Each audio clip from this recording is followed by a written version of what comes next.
What is up, Nets fans? Welcome to the Brooklyn Buzz. I'm your host, Nick Fay. With me, as always, Jac Manuell. Jac, what's up? I want the win, but Kyrie.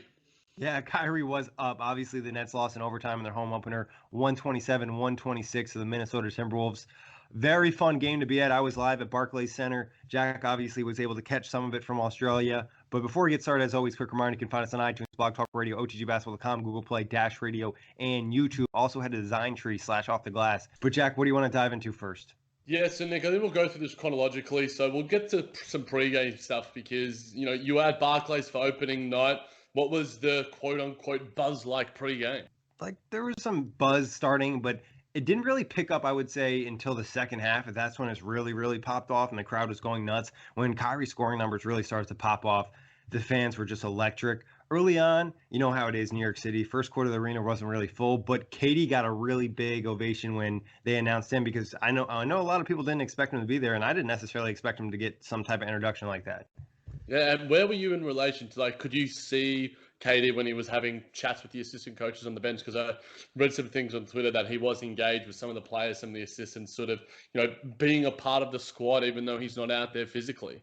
Yeah, I wasn't super close, but I was in the lower level, and you could constantly see him talking to Nets assistant coaches, a lot with Adam Harrington, at least from what I saw, and then also on the bench talking to DeAndre Jordan a lot. Okay, cool. And in terms of the Kyrie's comments, obviously, that got a bit of traction. He seemed to get pretty emotional. Seemed to be a pretty honest moment from him. How did you react? How did the arena sort of react in person? It was awesome. I mean, obviously, anytime a player shows emotion to the crowd, I think the fans love it. And it just felt like instantly there was a real connection between the fans and Kyrie. Even his ovation was probably the loudest for the starters. And then, like I mentioned, throughout the game, his scoring just kind of got everybody involved. And then also from the Brooklyn Brigade, they were doing the MVP chant, Kyrie is home. So just a lot of positive stuff in that connection. Awesome. Now let's get to the nitty-gritty stuff. That first Yes. half, Nets went down 56-68. Luckily, we had that Spencer Dagger Dinwiddie three. What went wrong in the first half? Defense was bad. It just was, you're letting the Minnesota Timberwolves score 33 points in the first quarter, 35 points in the second quarter. They're getting a lot of easy shots, wide open shots. The Nets just weren't playing with the right intensity. Kyrie and Karras pretty much carried the team. I believe they had like 40 of the team's 56 points or something along those lines in the first half. And guys like Taurean Prince and Joe Harris really weren't that involved in the first half. They weren't being aggressive. Second half, they really picked it up. And then also the second unit, I think, was pretty bad most of the game. In terms of the defensive side, Nick, what do you put those defensive deficiencies down to? Was it miscommunication? Was it just a lack of effort? Was it a combination? Was it the schemes that Kenny was putting out there? Was it the fact that the Minnesota Timberwolves were just hitting shots? Was it just Karl-Anthony Towns just being Karl-Anthony Towns? Or, give me this combination. What was the melting pot of negativity that related to that defensive woes? Yeah, there was definitely multiple plays in the game where it was miscommunication, where one guy thought he would switch or he would help there and they didn't, and then Minnesota either got a wide open three or wide open layup. And then I think intensity in the first half just wasn't high enough. In this third quarter, it really picked up, but in that first and second quarter, the Nets weren't necessarily playing that great of defense. And then Karl-Anthony Towns knocking down so many threes, I think just pretty much changed how the Nets could play defense because he was so effective and he did a great job. As soon as DeAndre Jordan came on the floor, Ryan Saunders put Karl-Anthony Towns back in, and I feel like he got instantly 6 or 9 points.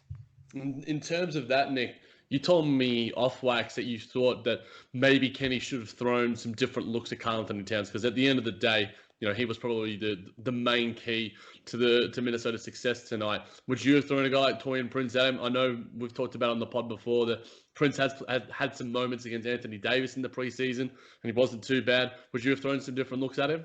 Yeah, I think you try it because obviously this guy's going off, and you weren't doing a great job getting to him on the perimeter.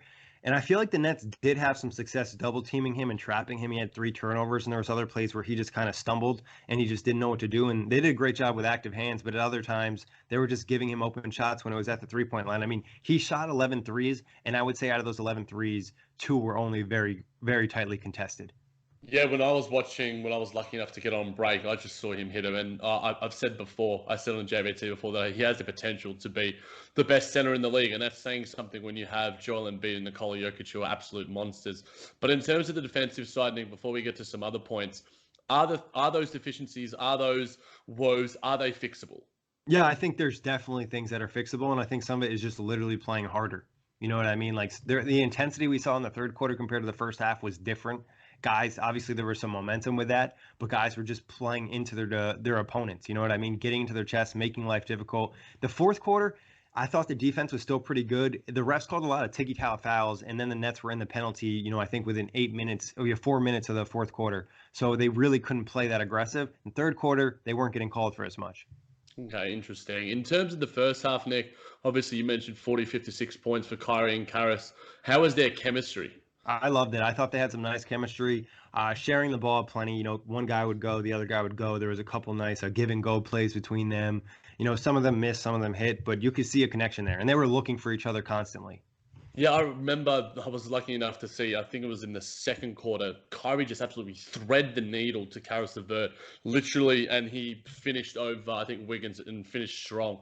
And it showed that Kyrie is really, obviously, he had an absolutely outstanding night, 50 points, 8 rebounds, 7 assists. I think I will put it on Basketball Reference that only 3 players have ever done that ever. He's just an absolute monster.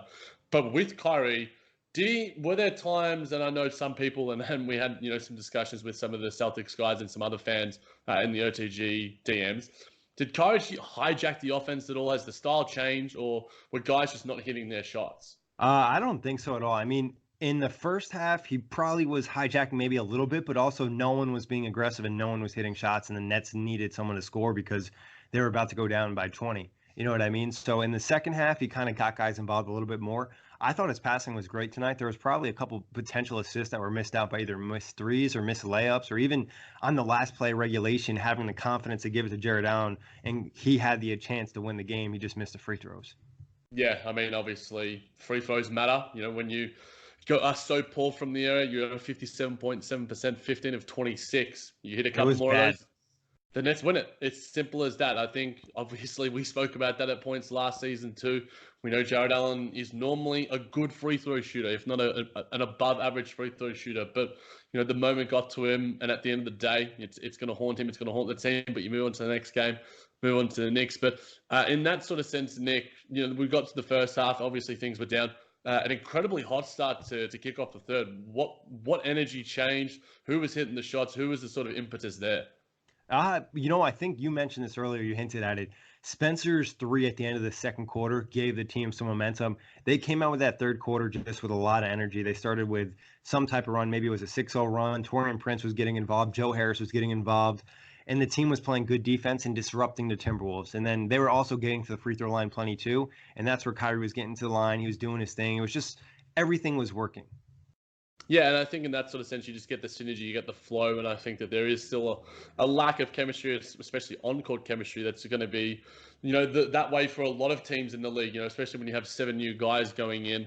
Apparently, Nick, that the Wolves obviously started incredibly well from deep, and the perimeter defense was lacking, but then they went 5 of 21. Did the perimeter defense really lock in, or was it just the Timberwolves missing some shots? I think it did pick up. Closeouts were a lot better in the second half. I would say in the first half, you saw a lot of just standing still closeouts. I'm going to put my arm up. In the second half, you saw a lot of, hey, I'm going to run at your body and I'm going to make you think that I might block this shot. You know what I mean? The difference in a closeout like that is what kind of separates guys making and missing jump shots, especially when you're talking about below average 3-point shooters. It's not like the Timberwolves team is filled with, great 3-point shooters. Towns is probably their best 3-point shooter. A lot of the wing guys, that's also what they did better, is letting the bad 3-point shooters shoot more. Yeah, exactly. I mean, at the end of the day, you want to put the ball out of the guy's hands who you don't necessarily want it, and hopefully, things work out for the best. But in that third quarter, Nick, there were highlights of plenty of the energy. They were able to outscore 37-20. But then the fourth quarter comes around, and there were turnovers. Apparently 9, I believe, if I have the number right. What did the Nets do wrong? Should they have closed it out? Were they unlucky to lose this one, or could it have really gone anyone's way? I think the way they played in the second half, they didn't deserve to win. The way they played in the first half, they didn't deserve to win. The second half, I think it was a winnable game. The officiating got really tight in the fourth, and like I mentioned, they were in the penalty very quickly. Then they couldn't play as aggressive, and then it felt like things just slowed down offensively. They had a really good pace in the third quarter. Fourth quarter, with all the free throws, things slowed down, and then there was miscommunications. One play really sticks out. It was like Kyrie and Karras. Karras thought he was going to be deeper, and he was closer. He was making a cut. It ended up going out of bounds. So just plays like that, and guys not necessarily having the right synergy. Yeah, I think that's going to come. Hopefully, come sooner rather than later, so the Nets can get it And together. Jack, just to throw this in there before I forget, I felt like Kenny probably should have went to the starters a little sooner in the fourth quarter because the bench unit was not good tonight, other than Spencer Dinwiddie. Yeah, and we'll certainly get to that. And I was actually just about to ask you that, Nick, in terms of there was some noise on Twitter. Should Kenny have put in Kyrie a little bit earlier? We spoke about that last season as well. When would you have put them in terms of just a couple of minutes earlier, a couple of About possessions 2 minutes earlier? earlier. 2 minutes Okay. earlier, I think I would have put in Kyrie. He put in Karras, and they're like, okay, well, he played Kyrie a little bit longer in the first half, whatever. This maybe makes sense, and maybe he's trying to build up the confidence. But he should have made swaps for like Torian. Joe looked a little bit tired this game, so I get why he didn't play him more minutes. Maybe USA and the China trip taking a toll on him. But just the guys on the bench just weren't good. You know what I mean? Like David Nwaba didn't have a good game. DeAndre Jordan just was rough on both ends of the floor. Garrett Temple had some good moments, but missed some open shots. And Rodion's just like didn't have an impact. You would probably forgot he even played this game. Yeah, I mean, if we're looking at the plus minus, and I mean, plus minus in a one game sample is a little bit more indicative. Rodion's Kurutz in 7 minutes, minus 16. DeAndre Jordan in 17 minutes, minus 12. David Nwaba, minus 13 in 13 minutes. Spencer Dinwiddie, minus 7. Garrett Temple, minus 15. All of our starters were in the positives. So normally we speak about our bench as being one of our strong suits. What went wrong with the bench? Was it did Coach Kenny need to stagger the minutes of Karis LeVert or something? What I went think that's wrong? what he should do moving forward is, Okay. you have three very good guards. Like Spencer picked up in the second half. First half, I don't know. He kept doing this thing where he kept trying to throw lobs to DeAndre Jordan like all the time, and it didn't work, and that's why he had 5 turnovers. Like literally, I think all 5 of his turnovers are attempted lob passes for DeAndre that either were bad passes or it just wasn't a good situation. So I don't know what he was trying to do. I always felt like the Timberwolves played the Nets bigs a little bit different than they anticipated. They did a great job of kind of putting a body on them so they couldn't go up for the alley oop. But getting back to that bench unit, I think they definitely should try to stagger the minutes. With always having 2 of the 3 guys on the floor with Kyrie, Karras, and Spencer, and that maybe even think about it. Obviously, this is extremely early in the season, but maybe give Musa a few minutes to give some more offensive playmaking to that second unit, some more spacing. Yeah, I mean, spacing is everything. And if Kurutz isn't going to be hitting the shots, then, maybe Musa could come in. Maybe you go that little bit deeper. We did go 10 deep tonight. We know Kenny doesn't necessarily like to go much deeper than that. I saw this on Twitter. I think it was from Doug at Nets Republic, and one of the most famous Nets fans that we know. Should Joe Harris come off the bench, Nick? That was actually going to be my next point. I would consider it. I would consider either starting maybe Garrett Temple or Rodion's and then have Joe Harris off the bench because that unit lacks spacing. You have DeAndre Jordan, you have David Nwaba, who's not a good 3-point shooter. Garrett Temple's not anything crazy, and Rodion's is inconsistent. So maybe having Joe on that second unit, or even just letting him play like 4 minutes with the starters, sending him to the bench, and then bring him back in. Interesting. Yeah, I mean, I think it's what's best for the team right now. It almost looks like it probably would be, but you don't want to mess with some pretty quality chemistry that's happening with the starter. So I think that's certainly something. Even that Torian Prince, like one of the two, but I think you have to leave Prince because you need him at the 4. I think it's just like the fact that when the Nets had Allen Crabbe healthy, they like to play Joe Harris and then Allen Crabbe at separate times because the team needed them, and then every once in a while they'd get combined minutes. And in terms of touching back on the lobs to DeAndre Jordan from Spencer Dinwiddie, then it seemed to infuriate not just you but plenty of others who were watching the game at home. Do you think that was Spencer trying to engage DeAndre Jordan on the offensive and trying to endear himself, trying too hard to build do it? Yeah. Okay.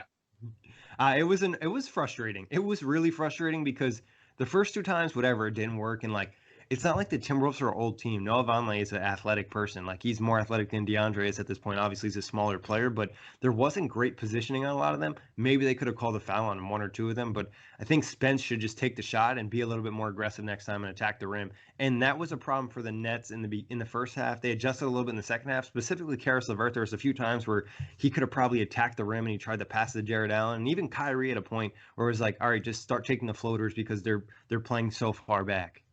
Yeah, I think that Minnesota. I think I've Good always game been a plan. fan. Yeah, I think Minnesota. I think Ryan Saunders doesn't get enough credit as a coach. Obviously, he's quite young. I liked what he did in the latter half of the season. Obviously, Andrew Wiggins is going to do his thing, but they have Karl Anthony Towns, and they have a lot of other good role guys. You mentioned guys like Noah Vonleh, and they match up well against the Brooklyn Nets, and they did their thing. The Nets couldn't stop Karl Anthony Towns, and unfortunately, Kyrie's performance is almost wasted in a sense. So I think we probably should get to that, Nick. But before we do, talk me through that last possession. You're there. I've seen it a million times posted on Twitter. Kyrie, I don't know how he keeps the handle. It's one of the most insane things I've ever seen. Richard Jefferson's laughing his ass off. I am as well. The fact that he can somehow get up and still get the shot off, and I was surprised he didn't make it. I thought he was gonna make it. I was like, yo, he got that. He has the ball. He's still shooting. What? He's in the elbow. Like we know Kyrie can hit that shot in his sleep. Well, yeah.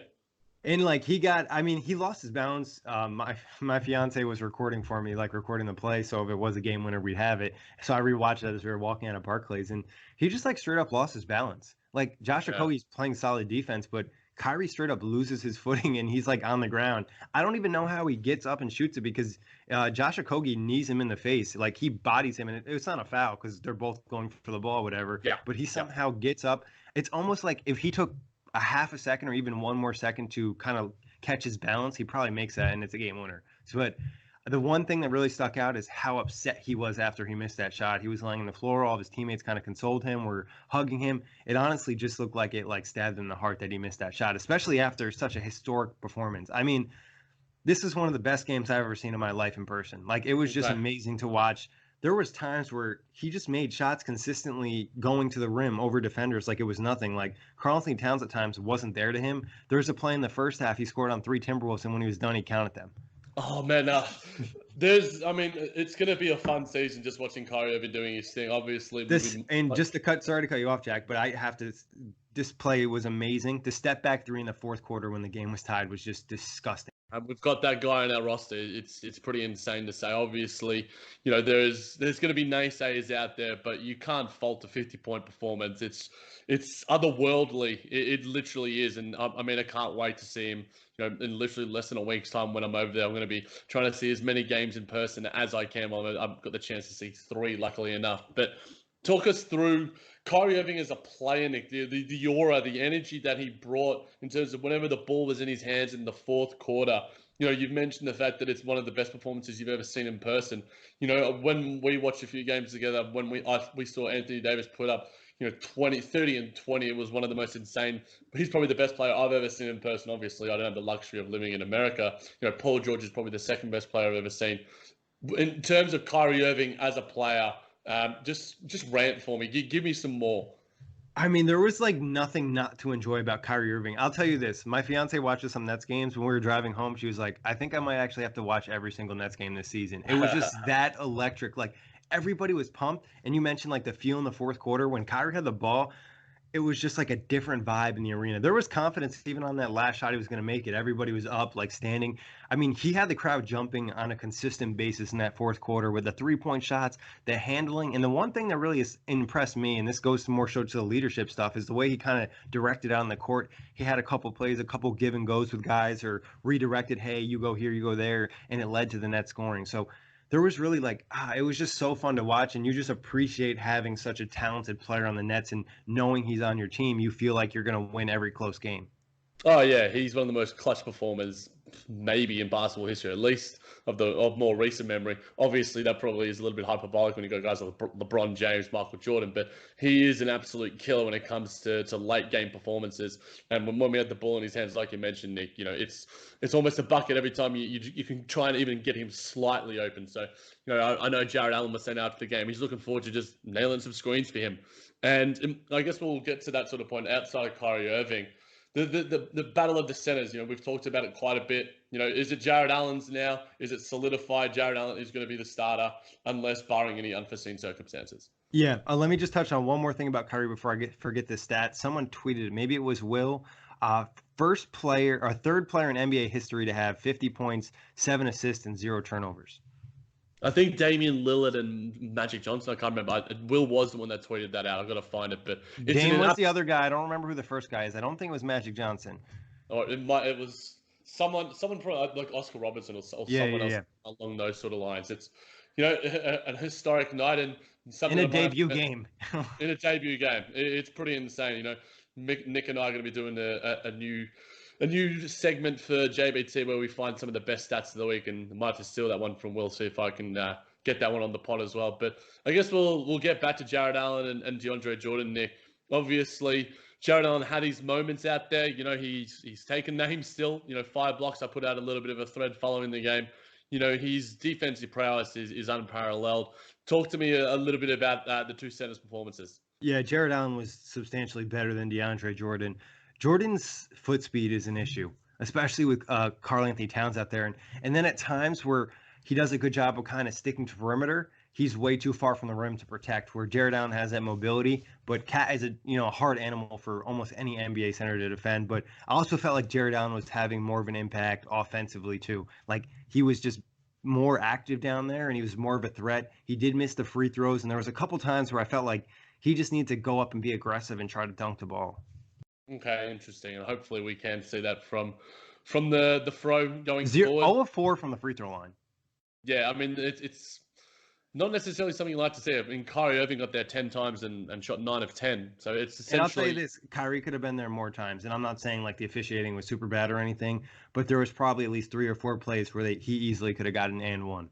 Yeah, I mean, it happens all the time when you look at the stars, like, James Harden, LeBron James. Those guys, probably sometimes get the rough end of the stick when it comes to it because they're just so good that they almost make it look easy in that sort of sense of the imagination. You would be surprised if 80% of the time they're not finishing through contact. But Nick, the guy who led the team in minutes was Taurean Prince, 41 minutes. Are you surprised to note that when you were looking at the box score after the game? I think we mentioned a little bit on the preview that there would be games where Prince is going to play the most minutes because he's the only one that could essentially play the position he played. And he was just that switchable four, especially with so many wings that Minnesota was playing. This is kind of a weird game for him because he didn't actually have to like battle as a four. He went up against Robert Covington, who was around the same size. So it was different. And I think the Nets just needed his two-way ability because he was, a solid defender in the game, but he also provided offense where at times they did try to attack Joe Harris. Yeah, I mean, in that sort of sense, we know we've sort of compared Torian Prince and Joe Harris at times when we've talked about season preview pods and the like. So you guys can always check that out and to refer back to it. But 41 minutes for him. Joe Harris had 39 himself. Kyrie 38. It's good to see that Coach Kenny's he's being a bit more flexible when it comes to the guys, riding his starters rather than sort of being a bit more liberal because, it would have probably been an even worse result if the Nets had have given those minutes to guys like, David Nwaba and Spencer Dinwiddie, DeAndre Jordan, because, the depth guys just weren't feeling it. Is that the most worrying thing out of all of it, Nick? Obviously, there's defensive issues. If we're ranking things that were sort of talked about that, were weaknesses throughout the game, what are the most correctable? What are the least correctable? What do you think will take the most time? Give me some of your thoughts. Yeah, I think the second unit might be one of the bigger concerns.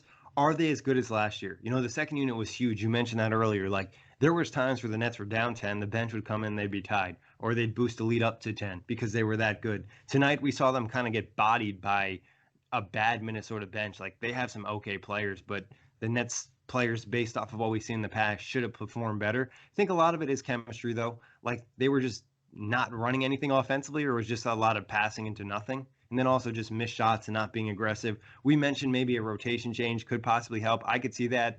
Also, getting Moose involved, maybe give you some more offensive punch. Defensively, I think it's an intensity thing, and then also just better communication. So I think some it's correctable, but at the end of the day, we didn't expect the Nets to have, the best perimeter defenders in the NBA on this team. I would say DeAndre tonight was kind of worrisome. Like his mobility is a real question mark, but obviously we're not going to go against Karl Anthony Towns every day. So Exactly. but also, I would say DeAndre's offensive impact was kind of a worrisome, but he did set some really good screens for Kyrie Irving. But the second unit, offensively, defensively, just really wasn't good. Rodions, I was concerned that he didn't have more of an impact, starting so many games and then just literally, like I mentioned, not feeling him out there. That's kind of disappointing. Yeah, I mean, who knows? Obviously, the court date was quite recent. Yep. That could be playing on his mind a little bit. We can't obviously look into what's happening with him mentally and around the team. Obviously, like we've said a million times, and I'll say it again. Hopefully that gets resolved for all parties sooner rather than later, and there is a positive result. But in terms of that second unit, Nick, I'll make a final point. Obviously, I haven't watched the game. I'll probably watch the replay a little bit later. The starters have. They have the luxury of being able to play together more because they are the starters. They get more minutes. When you are the backup unit, you are forced to gel quicker with less time in training camp and practice games. So I think that obviously it is a little bit worrying because it was such a strength for us last year. And if you're looking at the Los Angeles Clippers, they've just gone from strength to strength when it comes to their bench, despite adding in a few new guys around their wings. So for us, obviously, you're replacing Ed Davis with DeAndre Jordan. There is, I think, a step back in that because Ed Davis is at least an elite player in his role. DeAndre Jordan getting 3 rebounds is almost unheard of. Torian Prince leading the team in rebounding with 11, getting a double-double. And then Jared Allen with 9, which is a good thing. So I think for me there, hopefully, like you've said, that these things are correctable sooner rather than later, and that more than anything, we can get the win over the Knicks. Yeah, no, I think the team will come out with good momentum against the Knicks, especially the way they lost tonight.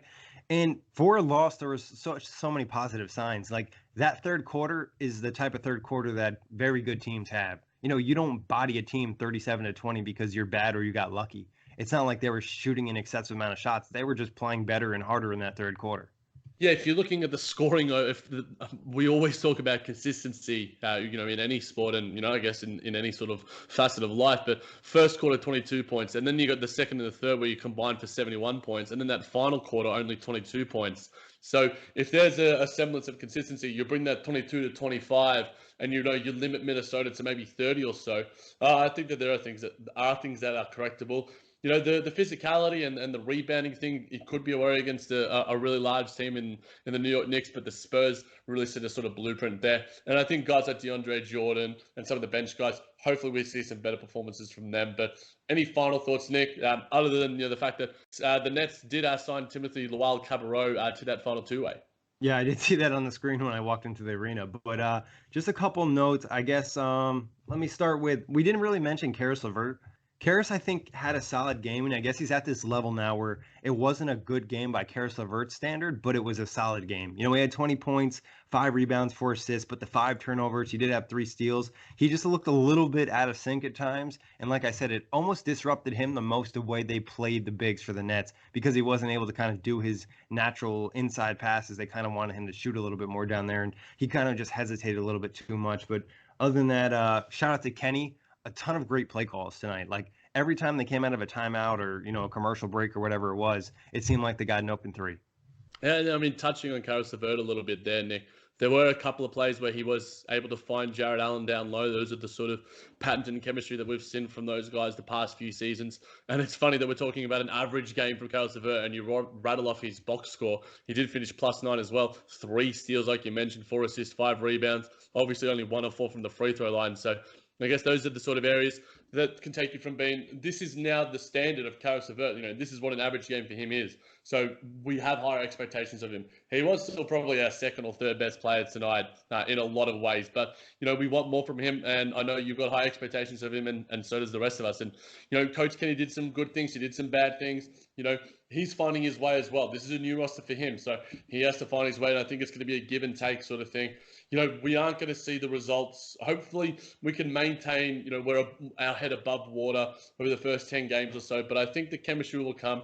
I think hopefully we iron out the wrinkles on the defensive end because that is certainly a little bit worrisome. And hopefully this chemistry can build because it was a strong point last season. And hopefully we can bring it this season. But, Kyrie Irving, it was the story of the night. He was the best player in the NBA tonight. He played like the best player. No one's going to put up a better stat line. I'll say that now. I know the games aren't over with. But put up 50 points in his debut. It gives you a lot of confidence because I think a lot of things are correctable and other guys aren't going to play that bad. And Joe Harris, Torian Prince will be more active, and Spencer Dinwiddie really didn't pick it up into the second half either. But Jack, as always, a pleasure talking Nets with you. Big thanks everybody for checking us out. Find us on iTunes, otgbasketball.com, netsrepublic.com, Google Play, Dash Radio, and YouTube.